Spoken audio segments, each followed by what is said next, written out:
January 23rd, and we are heading to the University of Johannesburg, where a two-day academic writing clinic will take place as a SARMST post-conference event. The sessions ahead are expected to be engaging, insightful, and highly beneficial, creating a meaningful space for academic exchange and learning.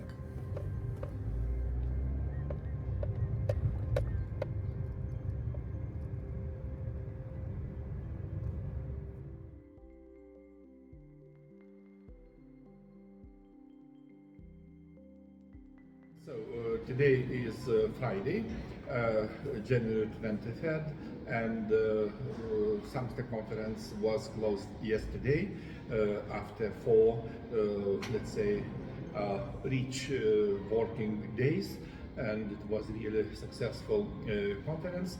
And today, full Friday, and tomorrow, Saturday, we are going to work in so-called writing clinic, and in particular also going to serve as one of facilitators to work with some participants, students, lecturers, young scientists on academic writing issues.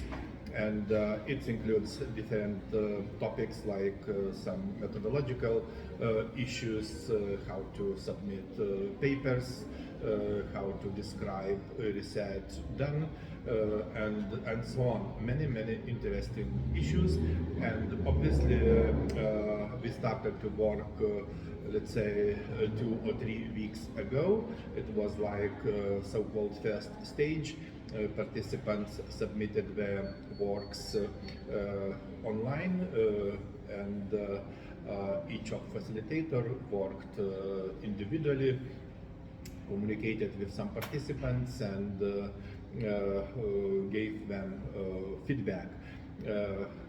This stage was also interesting, and today it's a very good moment to meet face to face, all together, and work in group, and obviously in smaller individual groups individually.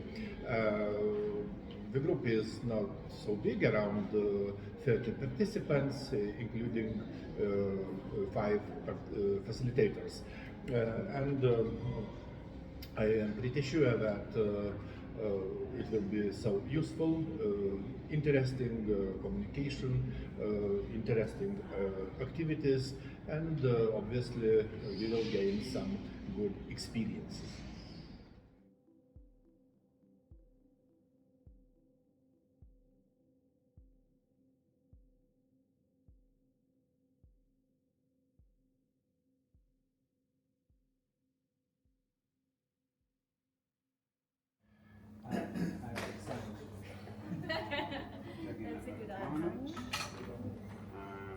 I had a lovely meal yesterday night, so and I decided to.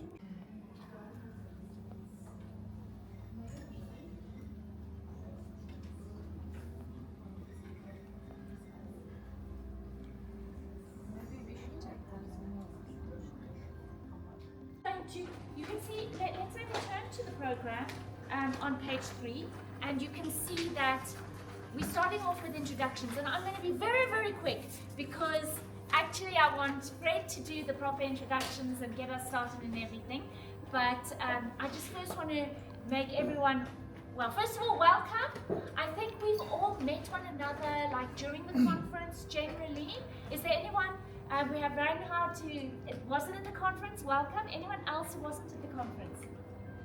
Me too, Mr. Fumayo. Welcome. Yes. Really happy to have you. And I'm sure other people are going to come in. But I just want to give you the overview of how we're going to proceed, and then I'm handing over to Fred that we can actually get into it. So much of the time, we are not going to be working in a big group like this, and we're not going to be listening to lectures. We're going to be working in small little groups, and we're going to be very activity based. So we're going to start off until tea. We're going to have a plenary We only have 2 plenaries, so that's the first plenary we start with, and then we'll end with the plenary as well, right at the end tomorrow. So after tea, then we'll break up with our facilitators. So if I could ask the facilitators to show where they are, so then we have Fred, Mr. Coherence, as you can see. And so does everyone know, if you belong with Fred, you've probably connected with him. We have Martin, so all the way from the UK, both of them, they flew in especially for us. We're really grateful. And all the way from Lithuania, we have Vincentas. He came from -20. At least it was not to 35 like the previous weeks, but so there we have Vincentas, and then we have Tony. That's people will either go to Tony or they will come to me. Now there's also a little bit of an issue because we also do have Dylan for the technology people, but he can't be here face to face. Can I see who are the people assigned to Dylan? All right, but you've already then been assigned to Fred. Okay, so you have you been assigned to someone else yet? Okay, so we have one person. Anyone else? Okay, so let's speak directly afterwards, and then we can see to whom we assign. So where are the other people? Maybe it's just that some people are over late. Some will come in because he actually has. The traffic was between Sant and it just slowed down terribly, so it's 15 minutes. Your name is? After tea, then you will go to that location with your facilitator, and then you will work like that for the rest of the time until we have a closing plenary. So your facilitator will use these activities at their discretion, also help you one-on-one. There is a guiding program, but it's really up to the facilitator exactly how to go about it. We're not going to micromanage that. So that's the way that we're going to proceed. All right, so over to Fred.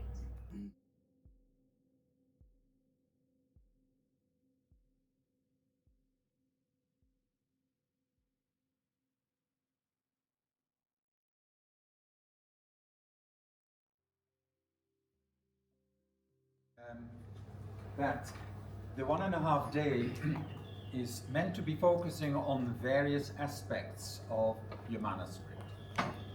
The principle that we brought a draft manuscript to start off from means that we are intending to improve that manuscript ideally up to the level that it can be submitted to an academic journal. But before we go into looking at the various aspects, the various components of a manuscript, of a good manuscript, I'd like us to focus on the coherence of the whole manuscript. Because it's quite easy to forget that in the end, a reader will look at the whole thing rather than on section by section by section by section. So the quality of the manuscript is depending on the quality of the coherence of the whole manuscript. Now, what do I mean by coherence? It's got 3 aspects. The coherence is all about links. It's about connections.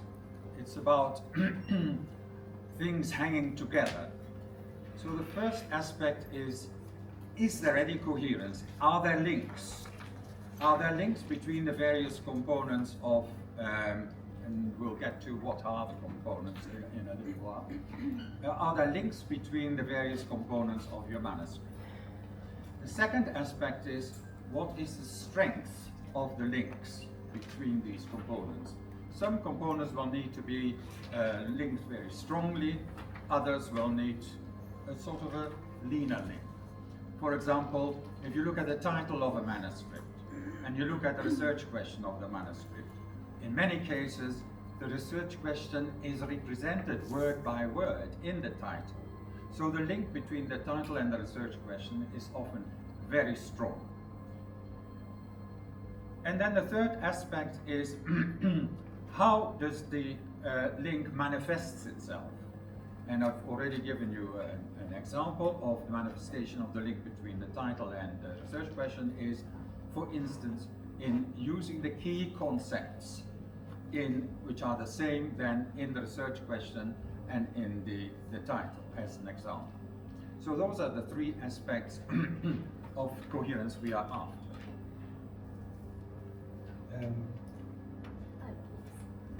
is the one.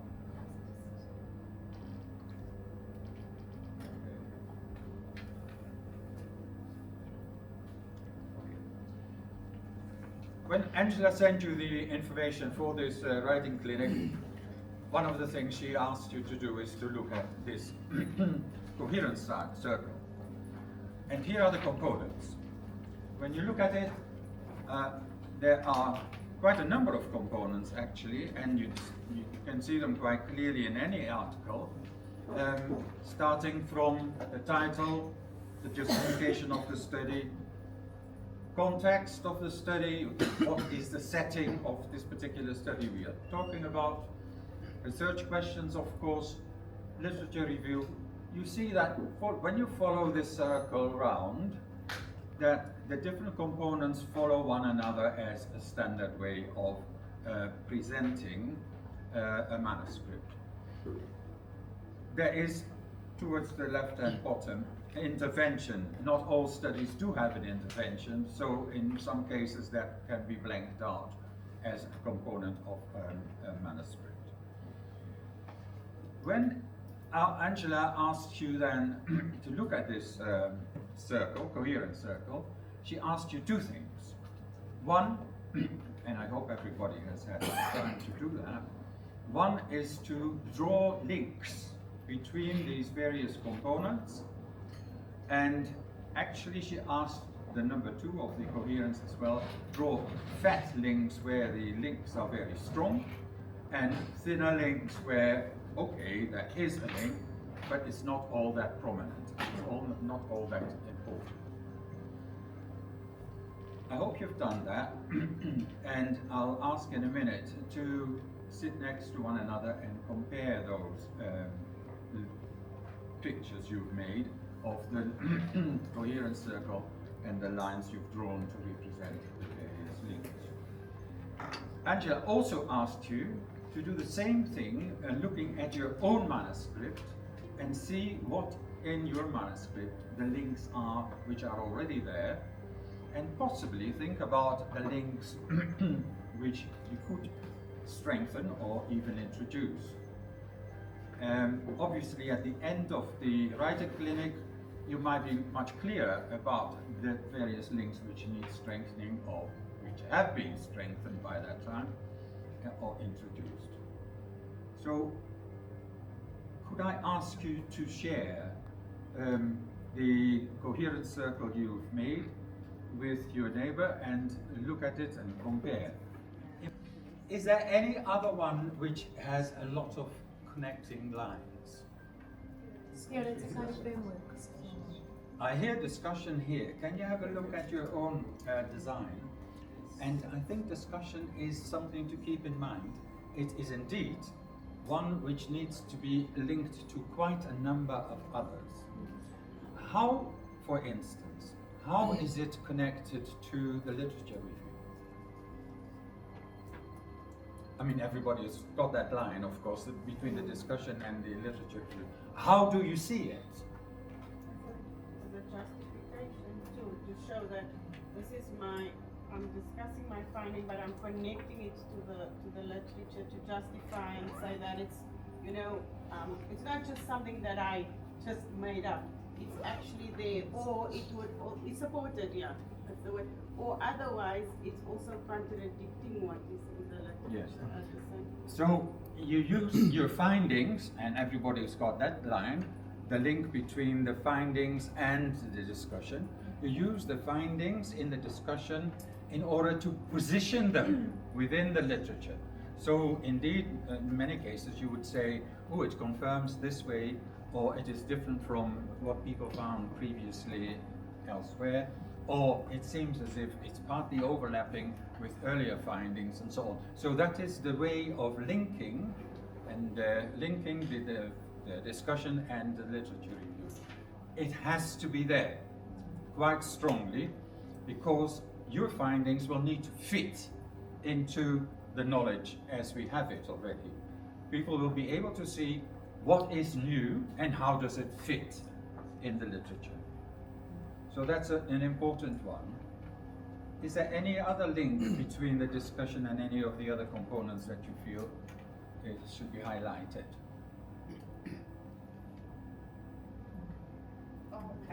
I feel that there should also be a strong connection between the data or evidence with, like, is my data or the evidence that I got, is it enough to back up the argument that I'm making? That is, I'm now referring to the research question. And is the data that I have speaking to to my literature review, and also looking at the theoretical framework, and also I connected it to the justification of the study. Like, is the data that I have justifying my study? That's how. Right. She moves from the discussion to the data, Yes. and then the links there. We can do that, yes, no problem whatsoever. But I think you have just missed one link, which is also important, and that is between the discussion and the theoretical framework. In many cases, in the discussion, you will need to say the theoretical framework actually doesn't fit the data very well. The data seem to show that there is another aspect missing in the theoretical framework, which in this context means that the theoretical framework can be extended with an additional component. So that would be quite strong if you would be able to include that in the discussion. The same for the methodology you use. You could say in a discussion, the methodology I've used might have been better or might have been richer if I would have included observations of classroom activities rather than only limiting myself, as I've done in this study, to interviews with learners and written work. So you can comment on the basis of the data you have and the methodology you've used. In the discussion, you can comment on the methodology and say there's an improvement possible in studies further on.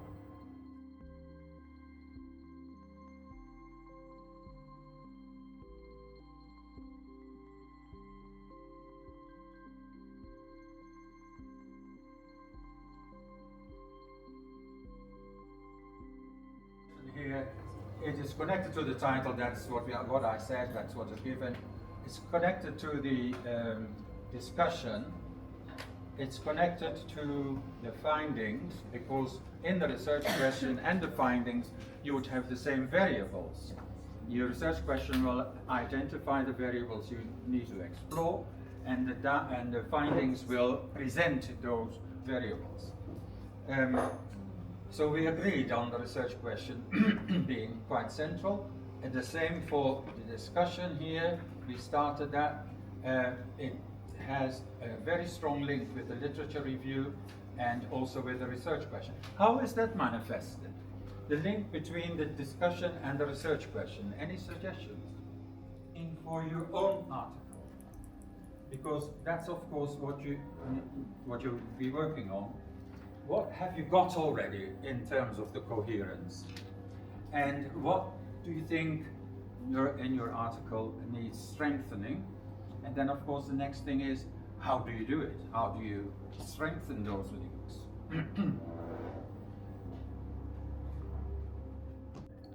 Which you impose on the data. You say, okay, we have PCK, for instance. It has 5 different components, topic-specific PCK. It has 5 specific components. I'm going to look in my data which of those components I find, or I look in my data which of those 5 components are strong with these teachers, or I look in my data where teachers would need, which of those 5 components teachers will need reinforcement with. So you impose the framework. So to me that is quite clear, whereas the theoretical framework and the conceptual framework are the way in which the study has been constructed, where it fits, where it sits, nothing to do with the analysis yet, where it fits, the philosophy behind it. But how is this now different from the literature? Now then.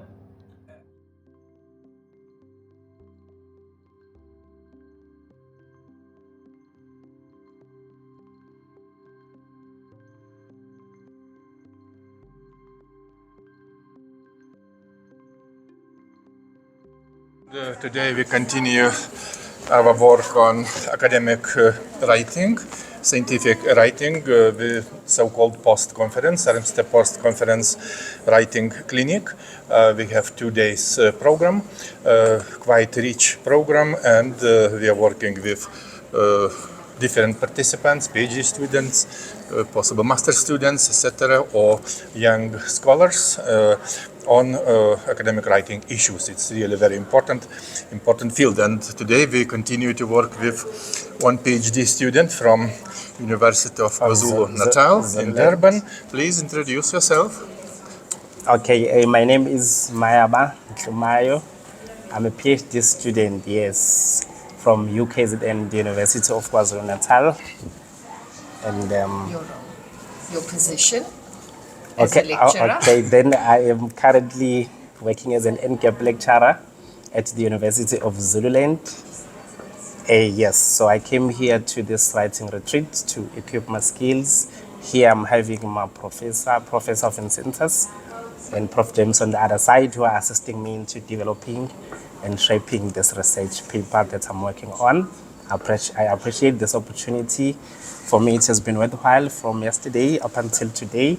We are here to carry on where we left yesterday, and I'm hoping to gain, a lot from these wonderful and spectacular professors. Thank you. Okay, but let's say based on yesterday experience, because we spent, let's say, full day working with different papers, with your draft manuscript and so on, and also we analyzed some already published or submitted papers, remember? How do you assess in whole this, let's say, writing clinic? Is it useful or maybe not? Okay, to touch on certain aspect of research that we embarked upon yesterday, for me was the structure of a research paper. Prof, I think, was more emphasizing on the structure of a paper in terms of coherence, in terms of what should come after what in the research paper. I've discovered that in the introduction, there should be the introduction, the entire problem, the background of your research problem that you are introducing.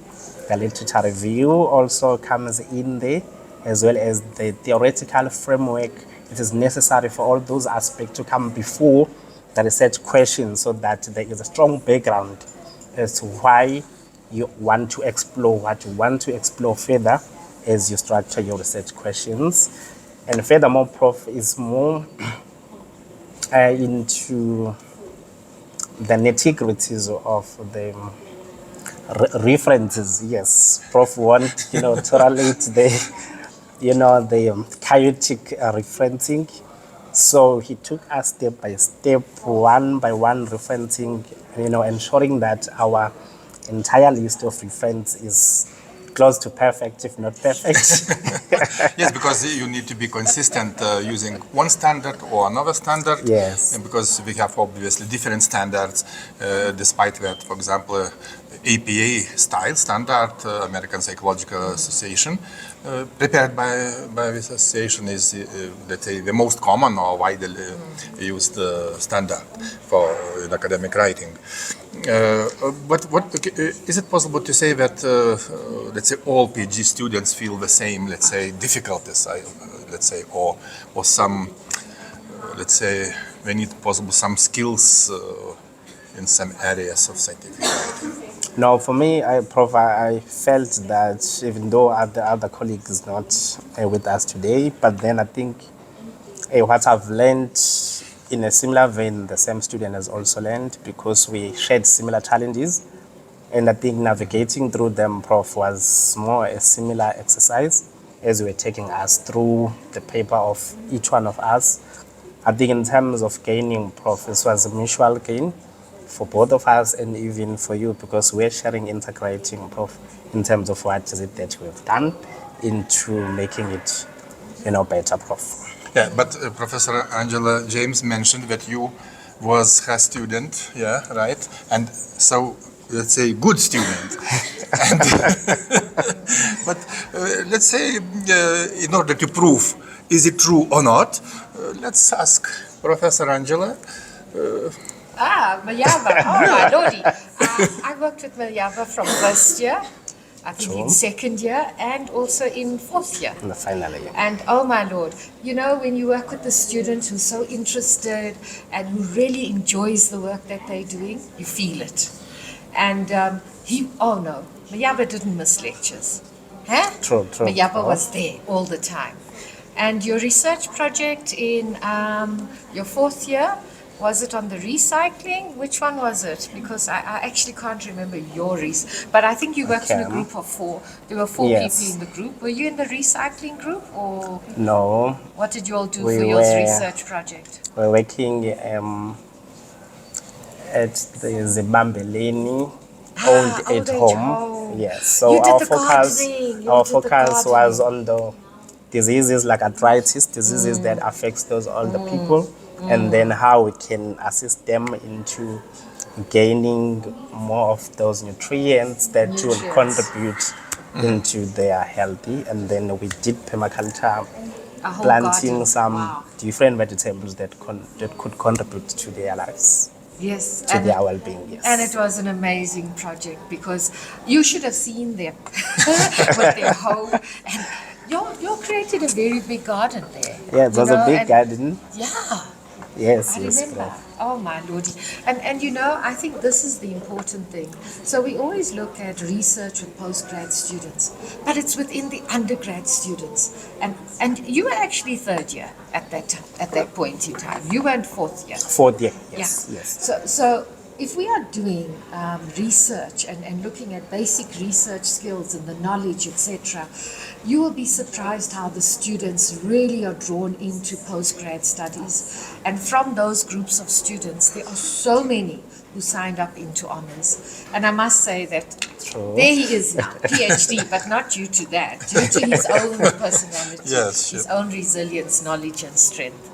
Thank you, Malyava. Yes, thank you so much, Prof. James. At the time she was still Dr. James. Yes. But when I came, she was Mrs. James in 2008. Yes, I was Mrs. James. But look at this transition and development throughout Dr. James. It is aspiring, it is motivating. Oh. Yeah. Thank you. Thank you. Thank you, my boy. Okay. Keep well, and I wish you success in your PhD studies. Yes. And obviously, as final result, successful defense in order to obtain your PhD degree. Yeah. Okay. Thank you. Hopefully, Thank you. This year must be the last. This year must be your last. Yes, must be my last.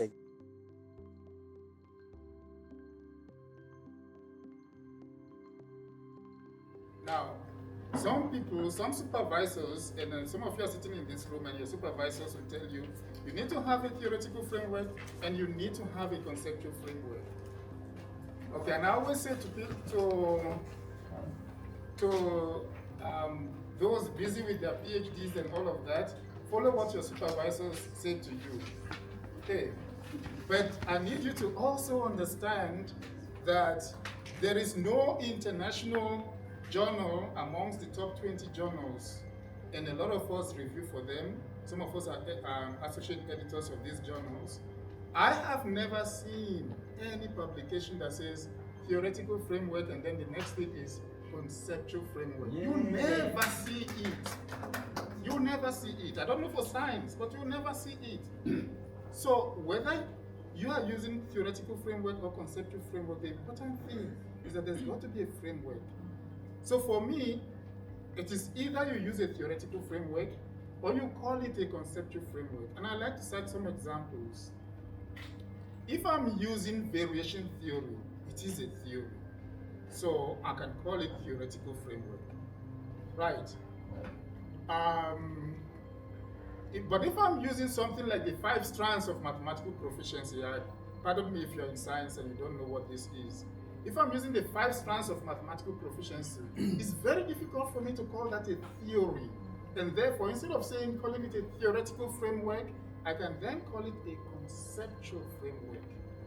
Now, whether I have a theoretical framework, whether I'm calling it a theoretical framework or I'm calling it a conceptual framework, I still need to have an analytical framework that is based on the theoretical framework.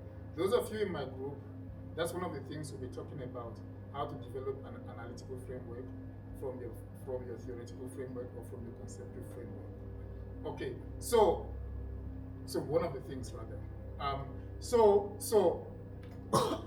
you need 2 things in your work. You need either or, theoretical or conceptual. Okay, that's one, right? But then, depending on whether you are doing a deductive study, you would need then an analytical framework. Now, what is the difference between the two? So, whenever whenever I say theoretical framework, you can also understand it as analytical framework, right? So that I don't have to be moving back and forth. So, if I say analytical framework, take it as similar to theoretical. Sorry, if I say conceptual framework, just imagine theoretical framework, right? Okay, now what is the difference between a theoretical framework and an analytical framework? It's simple, just look at it this way. Theoretical framework asks the question, what lens am I using? And so I like that image of a lens. This is my lens, right? Now, that's my theoretical framework. It kind of circumscribes what you should be focusing on. Okay, so now, if you are my data, all of you now, if you are my data, okay, I've gone to the class, I've collected data, I can see 1,000,001 things in the classroom. What does a theoretical framework do? What does it do? What it does is, it says, this is what you're going to focus on in your data. So that means that I'm going to be focusing on, I can see Rina, I can see Emilia, I can see Annie. That's what I'm going to be focusing on, and all of you here. It means I'm not going to be focusing on you. That is why I can go to a class, collect data, use a social perspective of a social framework, and I can see things that are very different and ask questions that are very different from someone who is using a cognitivist perspective. Because you are looking at, who is talking, how is the talking contributing to the class dynamics, while you are focusing on how is the learner thinking when he is answering this question like this. You see the difference? So you are in the same class, you are collecting the same data, but you have different findings because you are focusing, your lens is different. Now, that's a theoretical framework. It kind of delimits what you can look at. Now, then the analytical framework says, okay, now that I see the people I'm seeing here, what am I going to do to analyze them? How am I going to, it gives you the language of description on how you are going to analyze what you are seeing. You see, you are still using the framework. And so the theoretical framework, the analytical framework is not different from the theoretical framework. It shouldn't be written differently, and that's what we see. A lot of papers get rejected because people say, I'm using the combination of A, B, and C framework. Then they go to analysis. How I'll analyze my data. All of a sudden they are talking about I'm using thematic analysis method according to whoever. The theoretical framework is lost. Your paper will definitely get rejected. In a good journal, obviously some of these cheap journals will accept everything, even if you write that. Even if you write crap, let me just put it that way, they will just accept it. So we are talking about good journals. We are here to talk about you publishing in good journals rather than in mere predatory journals. So that distinction clear between the 3 things: theoretical, analytical, conceptual. I'll go first to your first question about what's the difference between a theoretical framework and a literature review. And again, I see a lot of people write theoretical framework as if it is literature review. So they are writing about the framework. So let's take an example, and that's a common example. When people begin to write about ZPD, I don't know. I have a problem with using ZPD as a framework because at the end you don't use it. And constructivism. Yeah, constructivism. My framework is constructivism. Constructivism says this, but that's the end of it. The rest is literature review on constructivism. No, the theoretical framework is for you to is actually meant for you to expose the theory. What is the theory? Who invented it, right? What does it say? What are the tenets of this framework, of this theory? Okay, then if others have said one or two things about it, then you can bring that in. But it cannot be written as a literature review, another literature review. Okay, so the theoretical framework is about what is the theory saying. Or this theory has, if you ask me, what is variation theory? Variation theory it's about how you keep certain things similar while changing certain other things so that the learner can learn, because learners learn when there is both contrast and similarity. And so it has 5 components, for example. It has got this, it has got that, and then I explain what all those components. You see, I'm exposing the theory. It's not literature on the theory. Okay. Now to your question about analytical framework, I think I need a bigger word about analytical framework at some point, but we do it in the writing research school. So I'll finish now. So you have your theoretical framework, you have your literature review, your analytical framework draws from both. Okay, for example, if I have a framework, let's say I have Wenger's Communities of Practice framework. Wenger says community of practice, if you're using the 1998 one, it's divided into 3 dimensions, right? Now, Wenger, for example, did not work in mathematics education. In fact, did not even work in education at all. When I'm actually asking myself, when I'm looking at component A of Wenger's framework, how am I going to analyze it in my data? I need to be able to draw on what literature is also saying around that particular component in literature. So the literature, yes, needs to have its own section, definitely. But then the analytical framework, needs to draw on both of these and explain what the analytical task will be. I don't know how to say it in a very short form, but I have a whole presentation on that I normally do in a different forum, and it will be clearer than what I've just expressed now. Correctly.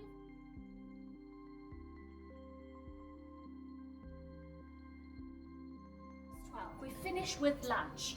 And some people might want a takeaway lunch so that they can just, get in the car or however you're transporting.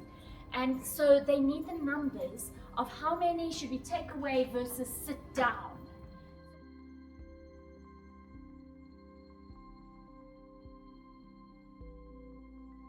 When you submit your manuscript to, for instance, a JAST, reviewers will look at particular aspects. There are guidelines for reviewers to look at particular aspects. And in those guidelines, several coherence links are mentioned. Just to give you an example, it says, does the title reflect the gist of the article? In other words, there's the link between the title and many of the other aspects. Is the methodology appropriate for the question? There's the link between the research question and the methodology. Is the question answered in the conclusion? Again, is the link between the question and the conclusion. Is the importance of the research question justified? Here is the justification and the research question. So these are just examples of links which are directly requested to be addressed by reviewers. And I think it's just to illustrate that we are not talking about a pretty picture only when we look at the coherence circle. No, it's about concrete criteria which are being used by people who will be judging your article. So it's serious business to look at those links. Does the article draw on most relevant literature? Okay, that's an obvious thing. The article, that means the most relevant literature is related to the findings. Is it located within a relevant framework? Here you are. Is the design adequate in relation to the question? You see that many of these links, which are in the reviewer's guidelines, they refer to the research question. So we already identified that is a hub of many of the links, so the coherence is centered around the research question to a large extent. Is the execution of the methodology clearly related to the question again? Are the results consistent with the methodology? You see the links between the methodology in this and the findings. Are the conclusions justifiable? We had that as one of the past parcel links. So I just want to emphasize that we've not been talking in nebulous terms. This is concrete stuff which reviewers will be looking at in your manuscript when they judge quality of it. I think that's the only thing I would like to add. For the rest, I think, is there any question? Then of course you can ask now. These are not the only criteria.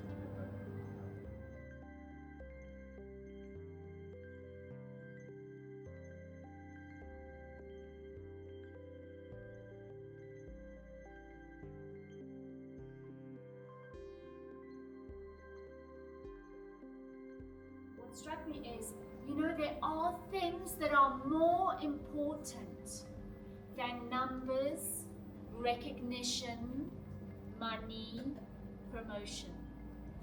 And integrity and quality are more important than all of those. That said, though, of course, there's still this complicated issue we have to navigate, that it's not always clear that that's not a line of integrity.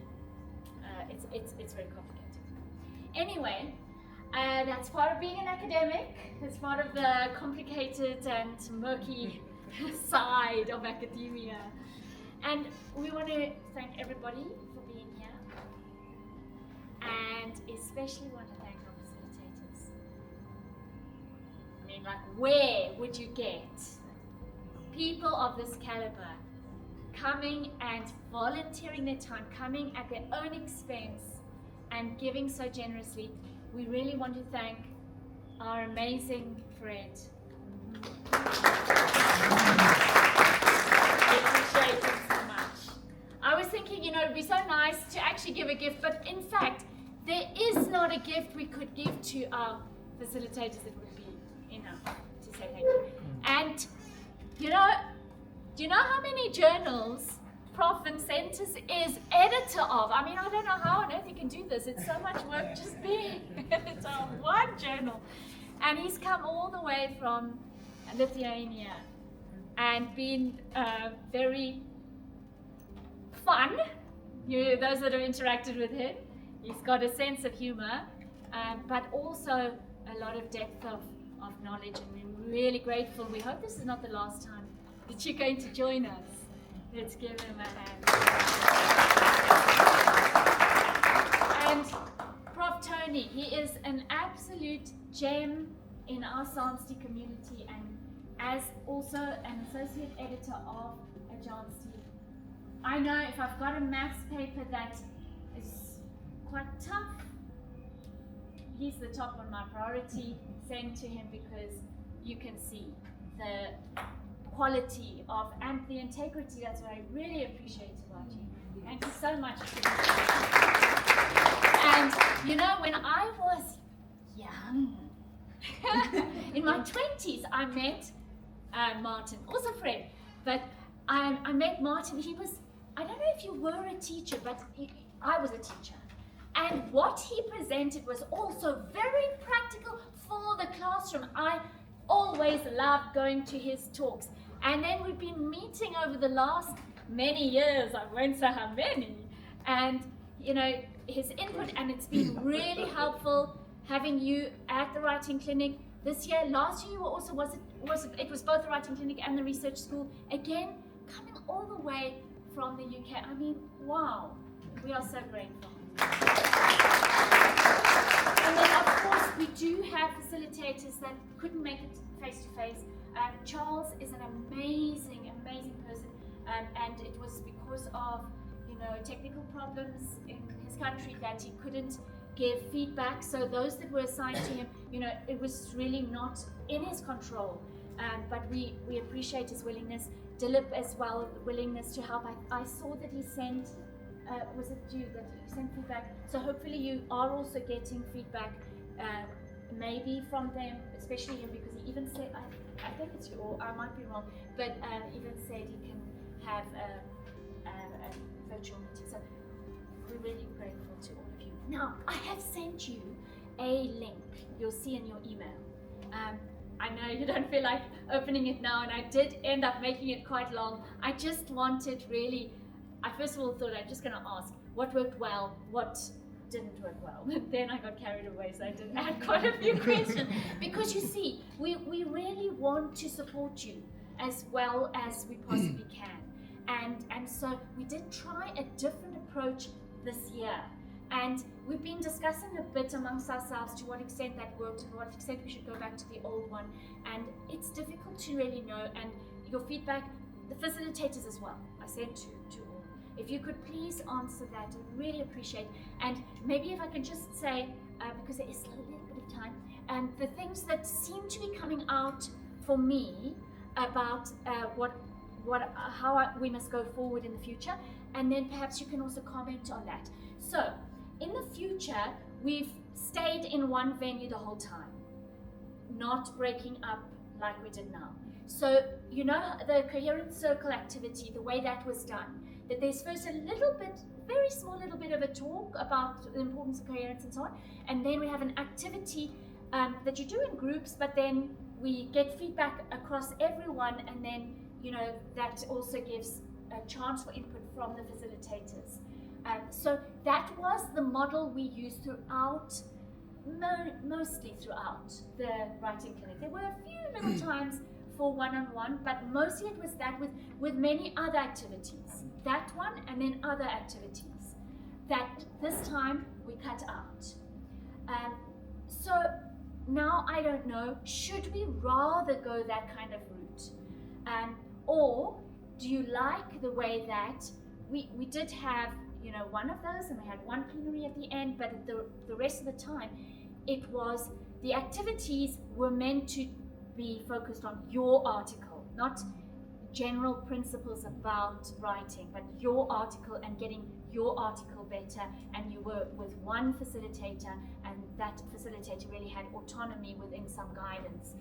So now should we go with that or with the other? Or maybe this is what seems to be the answer to me at this stage, that there should be both of those approaches, and you can choose one.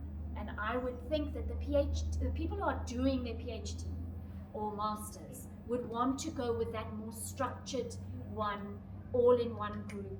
And the ones who, they've already got their PhD and they're here to get this article done, and they know the basics already. But knowing the basics, often it's really not enough to get this article. So, then they would prefer that, like approach more like what we did now. So that's what it seems to me. But you know how it is with data collection. You don't know until you get the empirical evidence. So I've got the pilot study, but not the full empirical evidence. So I would like also just to maybe for the last few minutes open up for if you would like to comment on that or anything else that can help us. But also, please, if you can give me your thoughts on that questionnaire I sent out. Yes, Verana.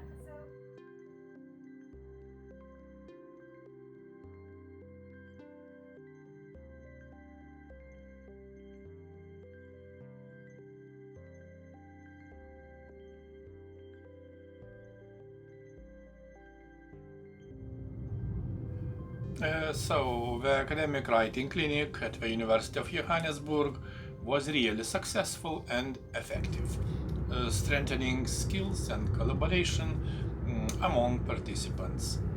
Until our next meaningful academic meeting.